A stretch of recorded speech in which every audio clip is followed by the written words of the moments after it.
नमस्कार। बांग्लादेश में ना एक ऐसा सियासी भूचाल आया है जिसका असर सिर्फ उस देश पर नहीं बल्कि पूरी दुनिया पर पड़ने वाला है। आज हम यही समझने वाले हैं कि आखिर क्यों एक चुनाव ने अमेरिका से लेकर चीन और भारत तक सबको अपनी तरफ खींच लिया है। तो सवाल यही उठता है कि आखिर बांग्लादेश के चुनाव में अमेरिका, चीन और भारत इतनी ज्यादा दिलचस्पी क्यों ले रहे हैं? देखिए, इसका जवाब छिपा है उसके नक्शे में और उसकी बढ़ती हुई आर्थिक ताकत में। जरा इस नंबर को देखिए, $1 ट्रिलियन।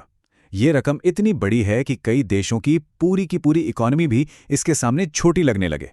लेकिन इस भारी भरकम रकम का बांग्लादेश के चुनाव से आखिर क्या लेना देना है? तो ये जो $1 ट्रिलियन है ना, ये वो व्यापार है जो हर साल मलक्का स्ट्रेट से होकर गुजरता है।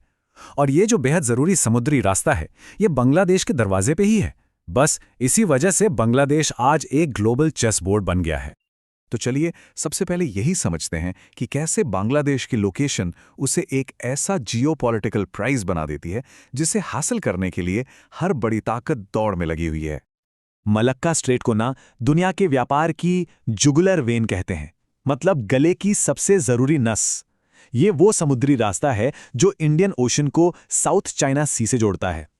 चीन, जापान, साउथ कोरिया, इन सब का लगभग सारा व्यापार इसी रास्ते से होता है।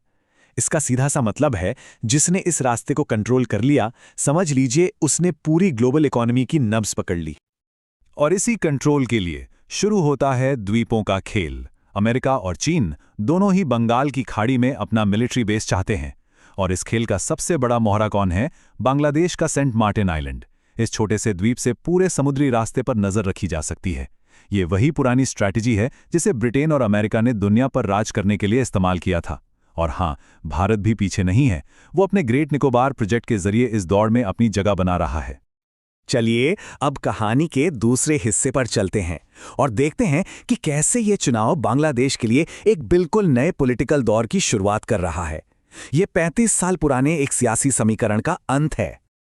देखिए, 1991 से लेकर 2024 तक बांग्लादेश की पॉलिटिक्स सिर्फ दो नामों के आसपास घूमती रही, शेख हसीना और खालिदा जिया। सत्ता कभी इनके हाथ में तो कभी उनके। लेकिन अब हाल के प्रोटेस्ट ने शेख हसीना की अवामी लीग सरकार को हटा दिया है। और इसका मतलब क्या है? इसका मतलब है कि 35 साल में पहली बार देश को एक नया प्रधानमंत्री मिलना तय है। तो अब सवाल यह है कि शेख हसीना के बाद कौन इस खाली जगह को भरने के लिए अब दो बड़े गठबंधन मैदान में उतरे हैं। तो मैदान में दो मेन खिलाड़ी हैं। एक तरफ है बांग्लादेश नेशनलिस्ट पार्टी यानी बीएनपी का गठबंधन, जिसकी कमान खालिदा जिया के बेटे तारिक रहमान के हाथों में है। और दूसरी तरफ है जमाते इस्लामी का गठबंधन। और यहाँ एक बहुत दिलचस्प मोड़ आता है। जिस स्टूडेंट मूवमेंट ने सरकार गिराई, वो अब जमात जैसी एक पुरानी जानी मानी पार्टी के साथ मिलकर चुनाव लड़ रही है। अब जरा इनके वादों पर नजर डालते हैं। बीएनपी का मैनिफेस्टो तो सीधा सीधा भारत को टारगेट करता है। वो बॉर्डर पर होने वाली मौतों को रोकने और नदी के पानी के बंटवारे पर, खासकर 2026 में खत्म हो रही गंगा संधि पर एक बेहतर डील का वादा कर रहे हैं।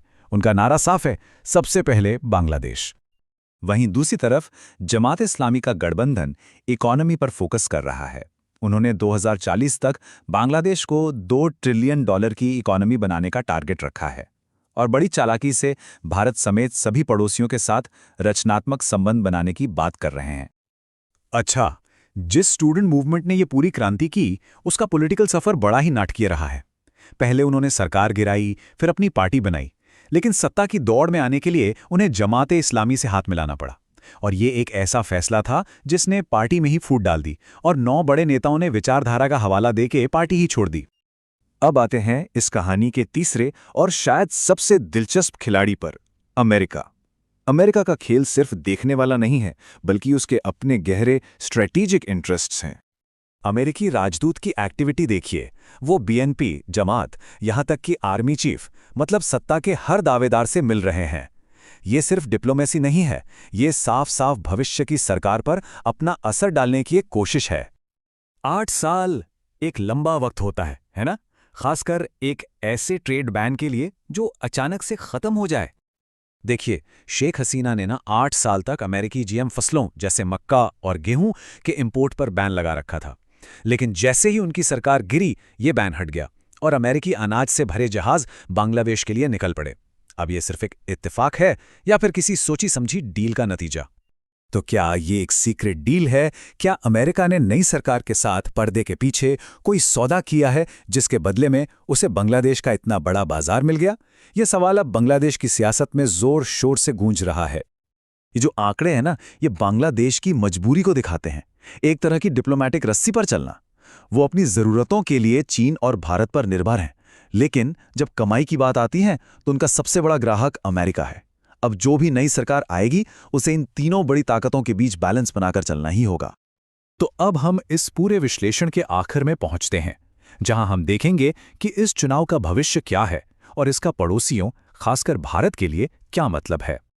ये जो लाइन है ना, ये भारत के दुविधा को एकदम सटीक तरीके से बताती है। नतीजा चाहे जो भी हो, भारत के लिए एक तरफ कुआं है तो दूसरी तरफ खाई, क्योंकि दोनों ही बड़े गठबंधन भारत को लेकर अपने अपने एजेंडे के साथ आ रहे हैं। और आखिर में सबसे बड़ा सवाल यही बचता है कि बांग्लादेश का भविष्य लिखेगा कौन? क्या वहां के लोग लिखेंगे या फिर अमेरिका, चीन और भारत जैसी बड़ी ताकतें जो अपने जियोपॉलिटिकल खेल के लिए इसे सिर्फ एक मोहरा बनाना चाहती हैं? इसका जवाब तो खैर आने वाला वक्त ही देगा।